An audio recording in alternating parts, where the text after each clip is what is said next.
नमस्कार, पहला दगड़ियों मैं पंकज रौतेला। आप देख रहे हैं उत्तराखंड न्यूज। उत्तराखंड में एक न्यूज मौजूदा वक्त में सियासत में खलबली और हलचल मचा रही है। बल वो न्यूज ये है कि पहले तो मंचों से, माइक से, बाइट से वार पलटवार होता था, लेकिन जब से ये एआई वाला आया ना सिस्टम, ये एआई वाले ने और ज्यादा गड़बड़ कर दिया मामला।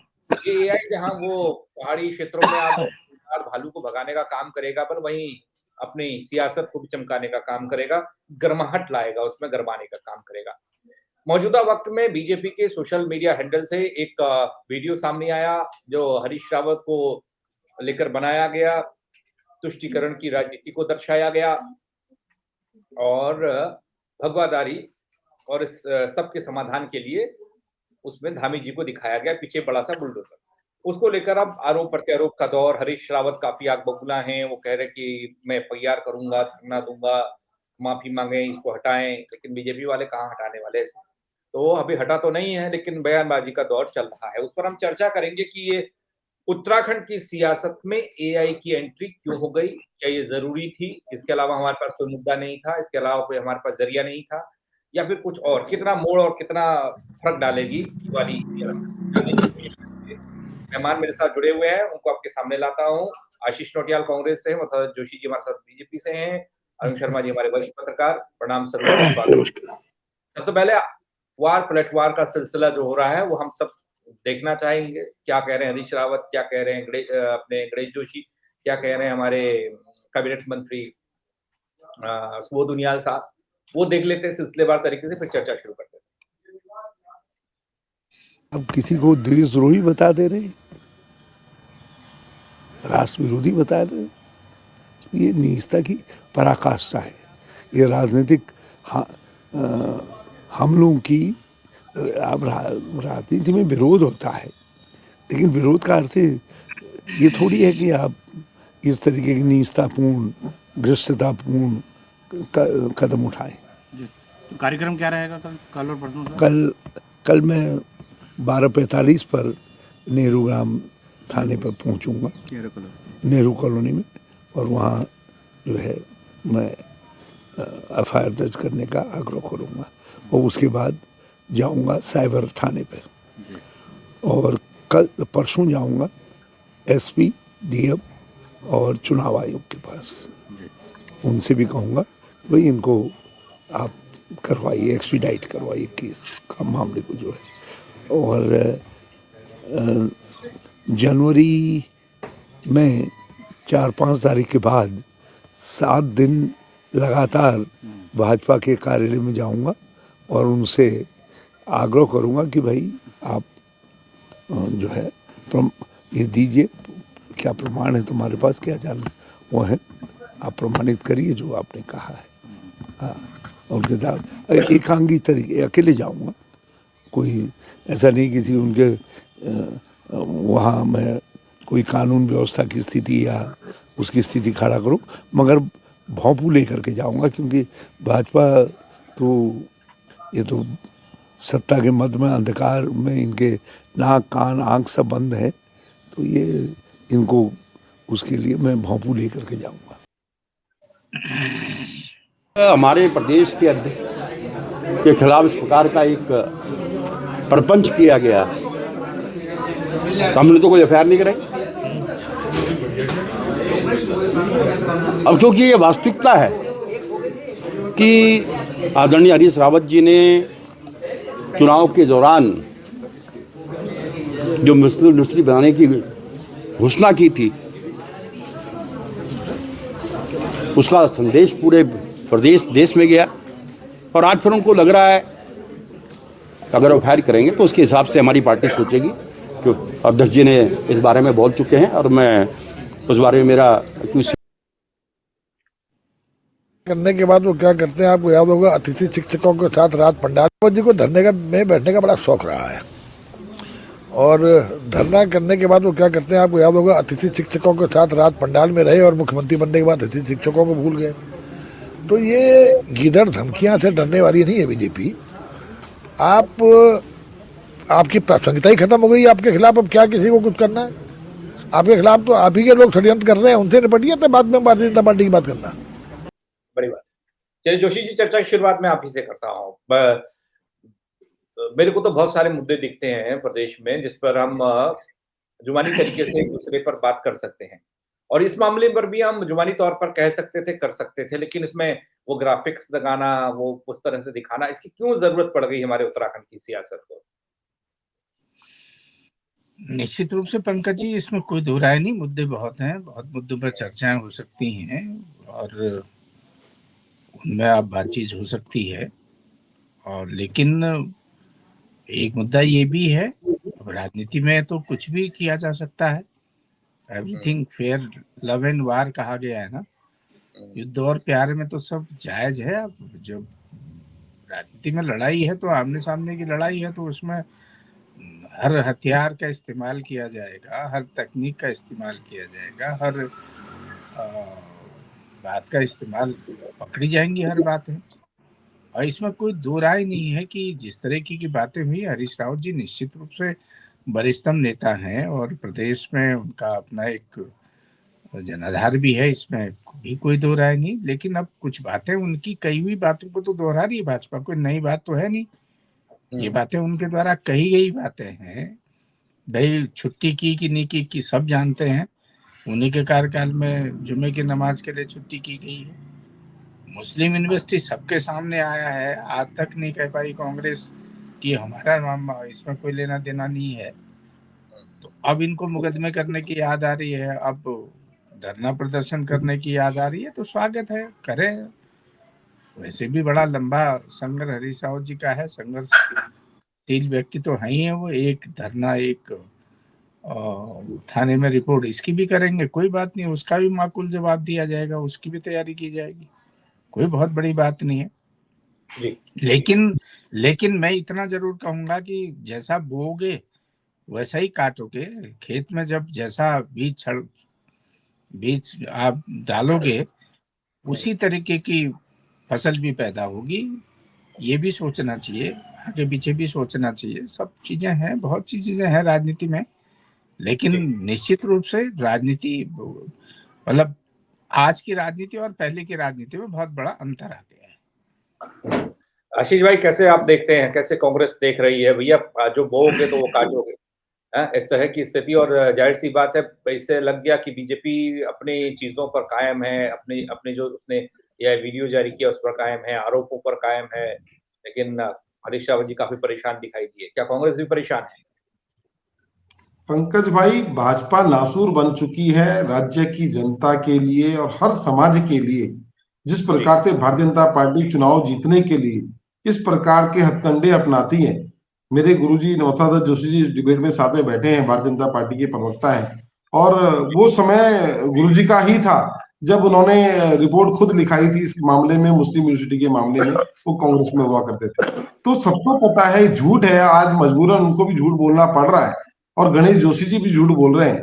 माननीय हरीश रावत जी कई बार दावा कर चुके हैं कि अगर कोई एक कटिंग और एक वीडियो दिखा दे कि मैंने मुस्लिम यूनिवर्सिटी बोली तो मैं राजनीति से संन्यास ले लूंगा। 10 लाख रुपए का इनाम देने की भी घोषणा करी है। अगर किसी पे है कुछ तो दिखा दो। इस बात को लेके प्रधानमंत्री तक ने उत्तराखंड में आकर झूठ बोला, अमित शाह ने झूठ बोला। शर्म आनी चाहिए। आप राजनीति करने के लिए किसी के मुंह से अपनी बात बुलवाने की कोशिश करें, आप बोल रहे हैं, तो ये बड़ी गलत बात है।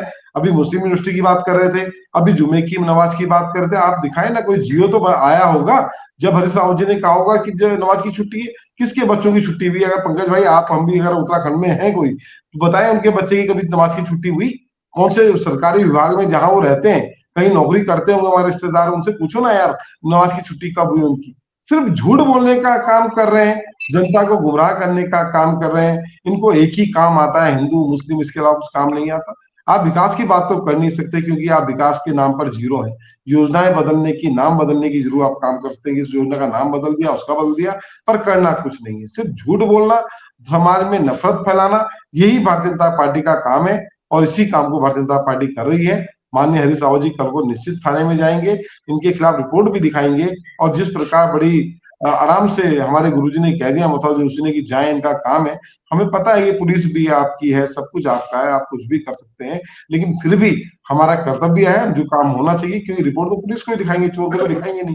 रिपोर्ट थाने में ही दिखाई जाएगी, उसके बाद क्या कार्रवाई होती है नहीं होती उस चीज को हम आगे देखेंगे। और उसके लिए पूरी कांग्रेस पार्टी जो है मिलकर काम करेगी। अगर आपकी पुलिस काम नहीं कर पाएगी तो निश्चित हम सब मिलकर काम करेंगे, पकड़ने का काम करेंगे। एआई का कोई कंप्लेंट नहीं किया, जिस पर महेंद्र भट्ट ने दावा किया था कि ये एआई जनरेटेड ऑडियो है जब पंचायत चुनाव चल रहे थे उस दौरान। तो जो मेरा कहने का मतलब ये है कि जनता के सामने जिन चीजों को रखा जाता है उस पर कड़े तरीके से, कानूनी तरीके से पक्ष भी रखा जाना चाहिए, उस पर काम होना चाहिए। उसमें बीजेपी, जोशी जी मैं आपके पास आऊंगा, थोड़ा नोट कीजिएगा, उस समय ये जरूर कहा गया एआई जनरेटेड कार्यवाही करेंगे, ऐसा होगा वैसा होगा। कोई कार्यवाही हुई नहीं। अभी गणेश जोशी भी कह रहे थे कि उस पर एफआईआर हमने तो नहीं की। चलिए ठीक है, शर्मा जी के पास हम जा रहे हैं। अरुण सर थोड़ा बताइएगा, बहुत बड़ा प्रदेश तो नहीं है जिसमें हमको इस तरह के डंडे अपनाने पड़े या और चीजों का सहारा लेना पड़े। हाँ, तकनीकी वक्त चल रहा है तो तकनीकी में भालू भगाने के लिए भी हम होटल लगाएंगे केवल वहाँ एआई वाले, और इधर सियासत में भी अगर इस्तेमाल हो जाए तो क्या क्या फर्क पड़ता है उससे? पंकज भाई, अभी मैं आपके ही चैनल पे हरीश रावत जी का बयान देख रहा था जी। हरीश रावत जी बहुत सदैव पॉलिटिशियन है, और वो जो अपने पासे हैं वो बड़े हिसाब से बैठाते हैं, लेकिन लग रहा है कि काफी दिनों से उनके पासे उल्टे पड़ रहे हैं या सही जगह पे नहीं जा रहे हैं। अब आप देखिए कि बीजेपी ने एक एआई जनरेटेड वीडियो निकाल दिया, वो सबने देख लिया है, और उसके बाद अब हरीश रावत जी कह रहे हैं कि पहले मैं थाने में रिपोर्ट कराऊंगा, उसके बाद डीएम, एसएसपी और इलेक्शन कमीशन से मिलेंगे, इलेक्शन ऑफिसर से, और उसके बाद बीजेपी ऑफिस में भी जाएंगे। मतलब क्योंकि हरीश रावत राजनीतिक आदमी है तो किसी भी घटना दुर्घटना का वो पूरा लाभ लेना जानते हैं। माइलेज कैसे मिलेगा ये हरीश रावत जी जानते हैं, और इसीलिए वो यहां जाना वहां जाना, ये करना वो करना कर रहे हैं। और मुझे लगता है कि हरीश रावत जैसे आदमी के लिए इस तरह का जो वीडियो निकला, ये शायद भाजपा की गलती थी, शायद।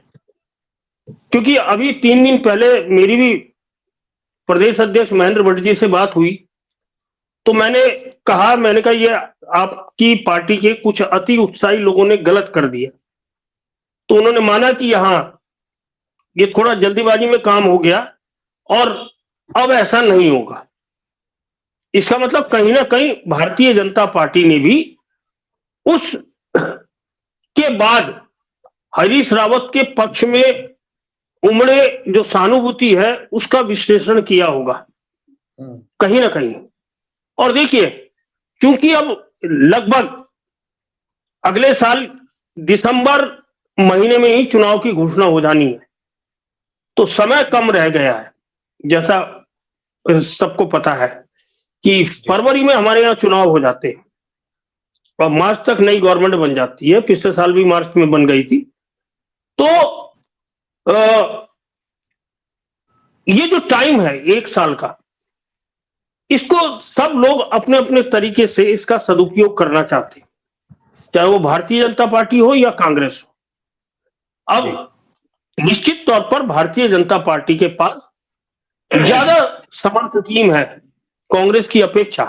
हालांकि कांग्रेस लगातार प्रयास कर रही है कि वो भी अपने आईटी सेल को मजबूत करे और काम करे, और करना भी चाहिए, क्योंकि वो प्रमुख विपक्षी पार्टी इस प्रदेश की है, प्रमुख राजनीतिक दल है।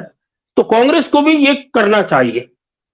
इसके अलावा देखिए, सबसे महत्वपूर्ण बात आज की तारीख में ये नहीं है कि किसका कार्टून बना या नहीं बना।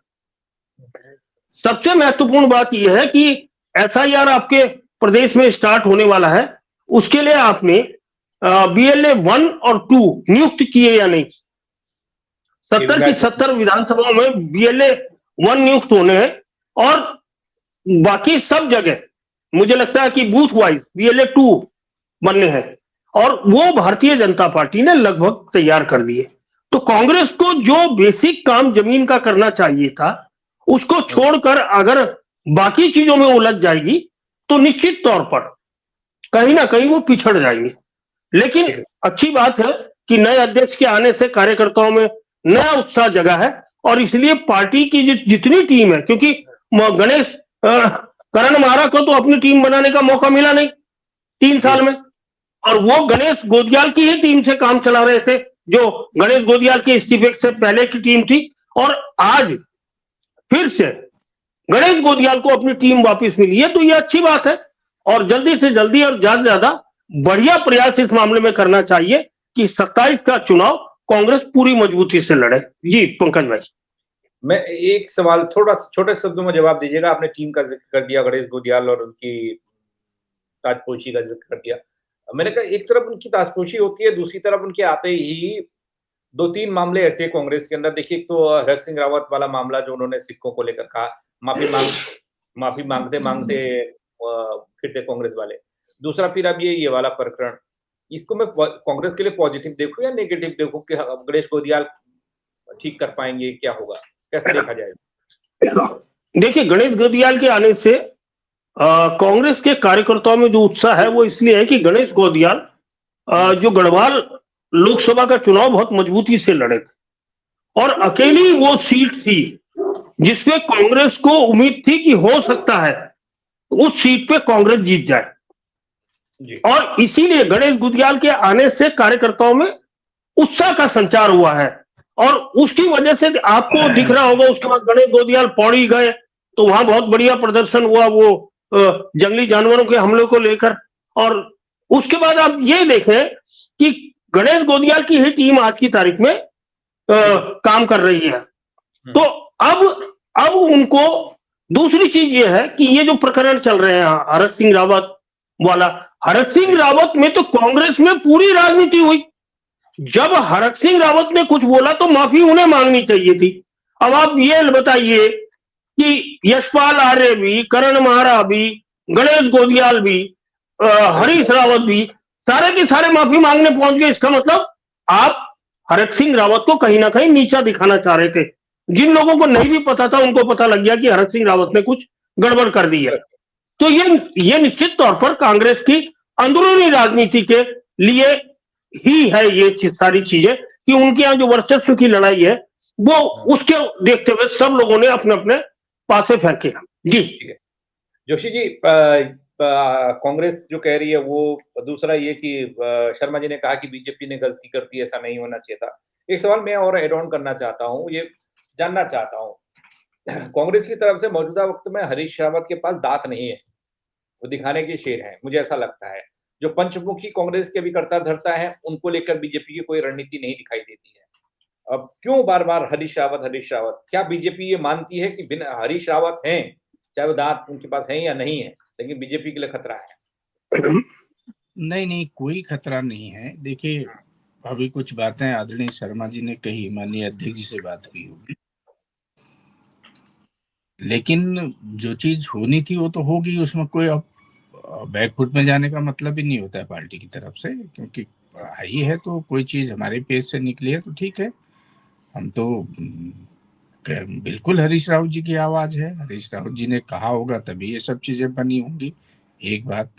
दूसरी बात ये है कि जहां तक आप दांत की बात कर रहे हैं, शेर की बात कर रहे हैं, यही शेर तो 2017 के चुनाव में भी थे जी। मैं आपको एक मीटिंग की याद दिलाऊंगा आपको। किशोर उपाध्याय जी भी हमारे अध्यक्ष थे, बाकी हम सारे लोग उस बैठक में उपस्थित थे। मुख्यमंत्री के जो हॉल है उसमें बैठक चल रही थी, शायद शर्मा जी को भी मालूम होगा इस बात का कि काफी जद्दोजहद हुई कुछ मामलों में। तो हरीश रावत जी का जब समय आया बोलने का, उन्होंने कहा कोई 7-2 न दो, मैं 45 सीट जीत के आ रहा हूँ और एक तरफा आपकी गवर्नमेंट बन रही है। तो आपने देख लिया तब के शेर का, 2017 के शेर का क्या हाल हुआ। 2019 में भी यही शेर थे, आपने 2019 का भी हाल देख लिया, 2022 में भी यही थे।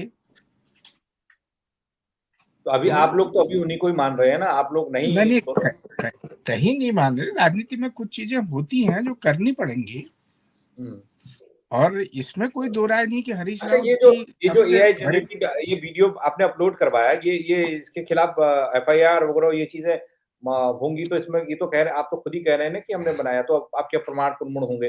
लेकिन मैं ये जानना चाहता हूँ कि वो जो उस समय जो ऑडियो आया था जिसमें कहा था आप लोगों ने कि एआई जनरेटेड है, तो कुछ बोला ही नहीं गया। अभी आपने कहा जब उन्होंने बोला होगा हरीश रावत ने तभी वो वीडियो में लगाया गया होगा। तो उसमें भी तो हम ये कह सकते हैं ना कि जब पंचायत चुनाव के दौरान महेंद्र भट्ट ने कोई बात कही होगी फोन पर, तभी तो आई होगी। नहीं, देखिए राजनीति में हर चीज का जवाब नहीं दिया जाता है।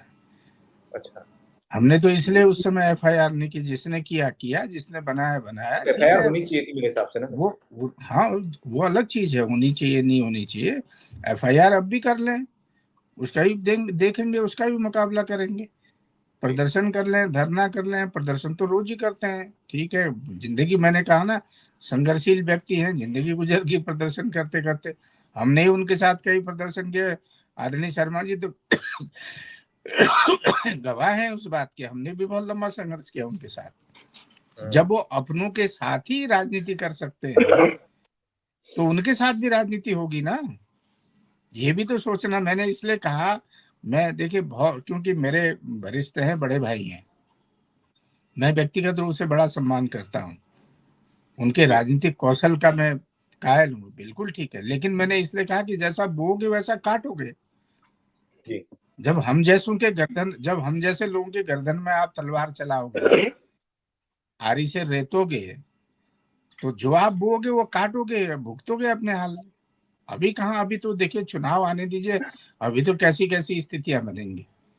करते रहो, मुकदमे करेंगे, मुकदमे ठीक है, लड़ेंगे, देखेंगे, जहां भी होगा उसका मुकाबला भी करेगी पार्टी। लेकिन राजनीतिक तौर पर कुछ चीजें बहुत दूर तक। मेरे भाई अभी कह रहे थे कि जियो दिखाओ, अभी मेरे इसी फोन में है, मैं जियो आशीष भाई को भी व्हाट्सएप कर रहा हूँ। शैलेश बघेल जी का जियो है, जुमे की नमाज की छुट्टी का जियो है। अब मैं वो बातें कुछ फिर मेरे लिए ये हो जाएगा, ये बदले की उससे बोल रहा है, या इसे कह देंगे कि इसे शौक है बोलने का। नहीं, मैं उन बातों में, हमने जियो देखा नहीं, अगर आप दिखा दो तो हमें भी पता लग जाएगा कि जियो है ऐसा। मैं अभी भेज रहा हूँ, आप चैनल में दिखा दो, अभी 10 मिनट मैं तीनों पैनलिस्ट को तीनों को भेज रहा हूँ, अभी भेज रहा हूँ, मेरे पास है जियो। आप दिखा दो जियो। शर्मा जी को शर्मा जी बैठे हैं, वरिष्ठतम पत्रकार है, इनको मालूम है बड़े भाई, मैं भेज रहा हूँ आपके लिए अभी। शैलेश बघेल जी का जियो है, हम भी देख लें कौन सा जियो आया है, हम भी जियो देख लेंगे।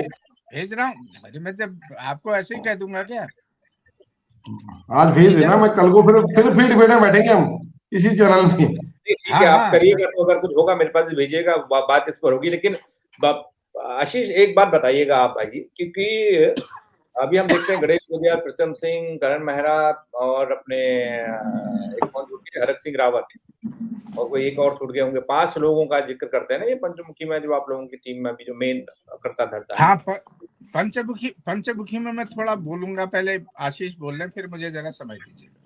अच्छा ठीक है, मैं कह रहा हूँ ये इनको किनारे करके बीजेपी हमेशा फोकस हरीश रावत पर रहता है, बीजेपी का, मैंने देखा है। कमेंट करेंगे हरीश रावत, कमेंट करेंगे, हो सकता है मुख्यमंत्री होता है, लेकिन अभी उनकी कोई ऐसी भूमिका नहीं, कोई फर्क डालने वाले नहीं, उन्होंने कहा चुनाव लड़ेंगे नहीं, चुनाव लड़वाएंगे नहीं। तो मतलब क्यों ऐसा है? एआई जनरेटेड वीडियो बना, उन्हीं पर बना। कांग्रेस पंकज भाई जो घर परिवार का बूढ़ा होता है ना, उसे बड़ा ज्ञान होता है। कई बार वो नहीं बोलता, लेकिन लास्ट में ऐसा काम कर जाता है जो सोच भी नहीं सकता सामने वाला। वो परिवार के बुजुर्ग हैं और वो ऐसा काम कर जाएंगे जो ये सोच भी नहीं सकते, इसलिए बार बार निशाना उन पर बनाना चाहते हैं और उनसे ही जाकर आशीर्वाद लेते हैं। ऐसा नहीं है, मुख्यमंत्री जी हो चाहे कोई हो भाई भाजपा के, उनका ही आशीर्वाद लेने चले जाते हैं। वो बेचारा असमंजस में पड़ जाते हैं कि इसे बोलो क्या। तो ये वो लोग हैं, इन्हें पता है कि हरीश रावत जो है उत्तराखंड के लिए क्या करते हैं और क्या कर सकते हैं। उत्तराखंड के आज अगर चावलों को इतना महंगा बिकवाने का काम कर रहे हैं तो हरीश रावत जी कर रहे हैं। जगोरा खुदा क्या इतनी वैल्यू है कि मिल नहीं रहा तो हरीश रावत जी की देन है, इन लोगों की देन थोड़ी है। ये लोग तो सिर्फ नफरत परोसने वाले लोग हैं। और आज इस प्रकार का वीडियो क्यों डाला गया? देखिए, जनता का ध्यान, एक मुद्दा बहुत लंबे टाइम नहीं चलता, एक मुद्दा साल नहीं चलता, एक मुद्दा 4-5 दिन 7 दिन, फिर मुद्दा धीरे धीरे कम होने लगता है। अभी नया नया मनरेगा का मुद्दा है। आप देखिए, मनरेगा के तहत जो इन्होंने नाम नहीं बदला, मनरेगा को खत्म करने की साजिश है। आप देखना बहुत जल्दी आने वाले 1 आध साल में वो रिजल्ट आएगा जब मनरेगा से रोजगार नहीं मिल पाएगा।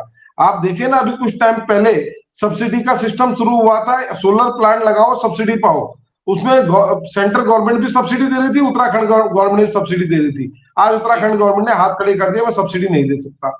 इसी प्रकार से इन्होंने जो मनरेगा में करा, जो केंद्र का बजट 90% केंद्र देता था उसे पलट कर रख दिया।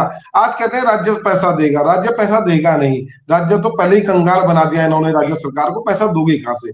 इतनी बड़ी योजना जो एक गरीब परिवार के हित में और गांव में जिससे पलायन रुक सकता है कुछ हद तक, तो उस योजना को बंद करने के लिए और ध्यान भटकाने के लिए इस प्रकार का काम किया जा रहा है, और कुछ नहीं है। दुर्गेश्वर लाल जी भी तो उसमें कर्मचारी है ना, तो वो अरे भारतीय जनता पार्टी के नेता तो आप देखिए, दुर्गेश लाल जी का भी आया है, वो मनरेगा का पैसा खा रहे हैं। शर्म नहीं आती इन लोगों को?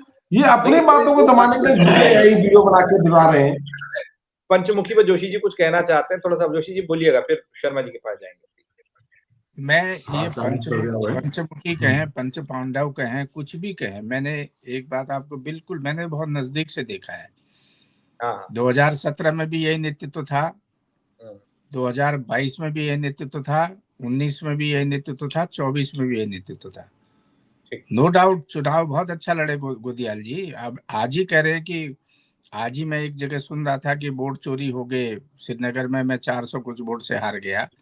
हमने उसमें यही कहा कि अल्मोड़े वाला भी तो 100 कुछ वोट से जीता, द्वारहाट वाला भी तो 100 वोट से जीता, वहां चोरी नहीं हुआ होगा क्या? आप ही के यहाँ चोरी हुआ होगा?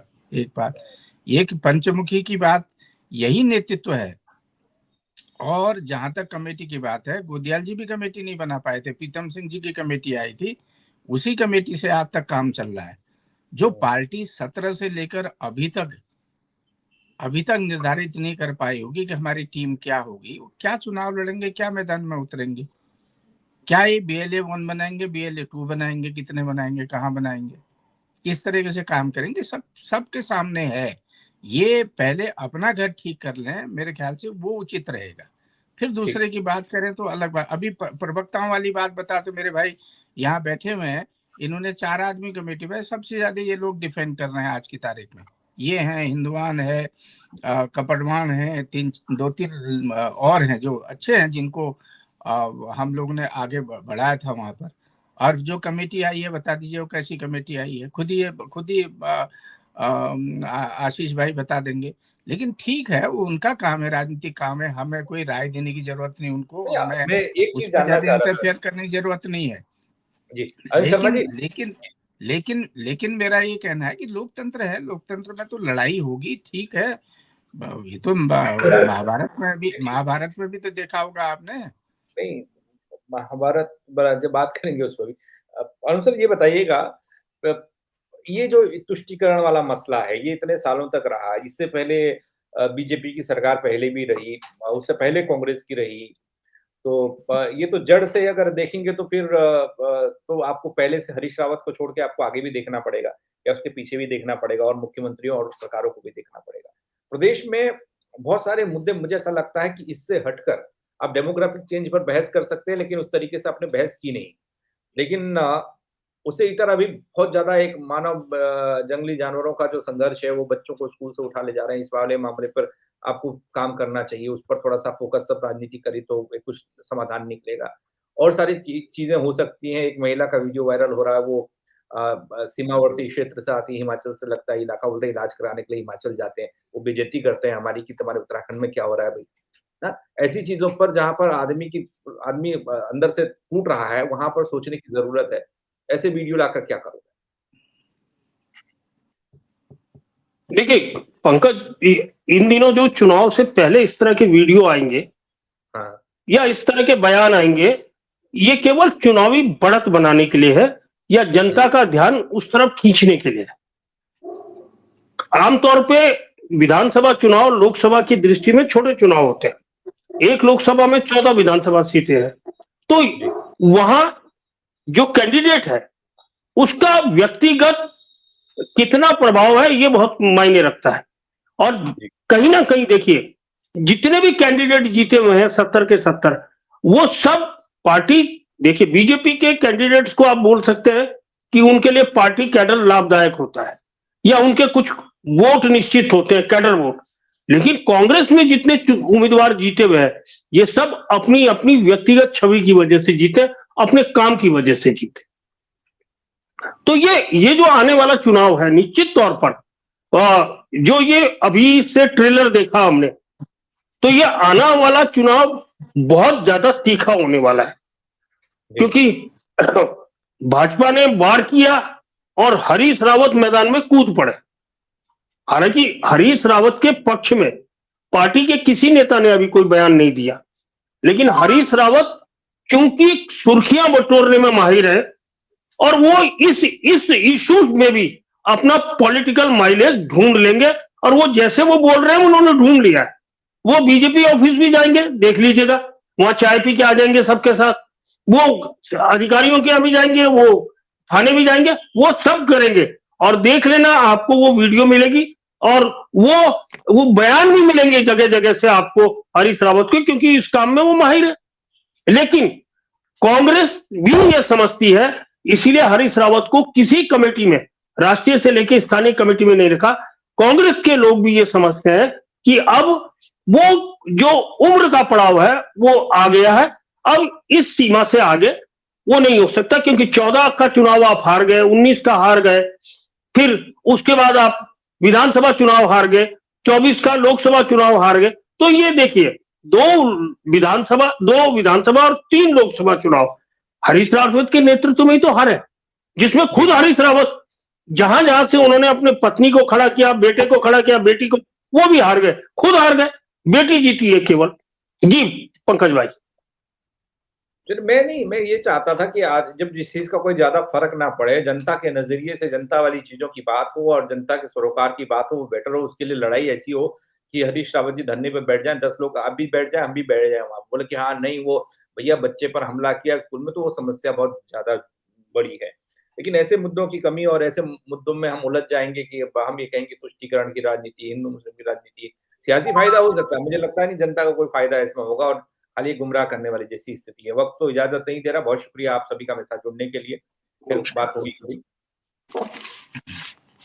तो मुद्दा बना जरूर, आने वाले वक्त में और ऐसे मुद्दे बनते रहेंगे। इतना मान लीजिएगा कि आपसे और हमारे परेशानियों से, जनता की परेशानियों से कोई सरोकार इनका नहीं होगा। ये सिर्फ एक सियासी सुर्खियां बटोरने वाले हथकंडे हैं कि जनता कैसे अट्रैक्ट होती है, देखिए ऐसा हुआ, कोई बहुत बड़ा संदेश भी नहीं जाने वाला, क्योंकि जनता जानती है इन सब के पीछे की हकीकत क्या है, क्यों ऐसे वीडियोस आ रहे हैं, क्यों ऐसे वीडियोस को जारी किया जा रहा है, उस पर क्यों माफी मांगना और क्यों इस तरह की चीजें हो रही है। असल मुद्दा तो ये तो बाघ भालू है बल, उस पर बात कर लो। स्वास्थ्य है बल, जहाँ पर इलाज नहीं मिल रहा है। शिक्षा है बल, जहाँ पर शिक्षा तो छोड़िए, स्कूल जा रहे बच्चों को भालू उठा ले जा रहा है। शिक्षा पर तो बाद में बात करेंगे। तो ऐसी चीजों पर ज्यादा फोकस होना चाहिए, पानी पर फोकस होना चाहिए, जहाँ पानी नहीं है, सड़क पर फोकस होना चाहिए।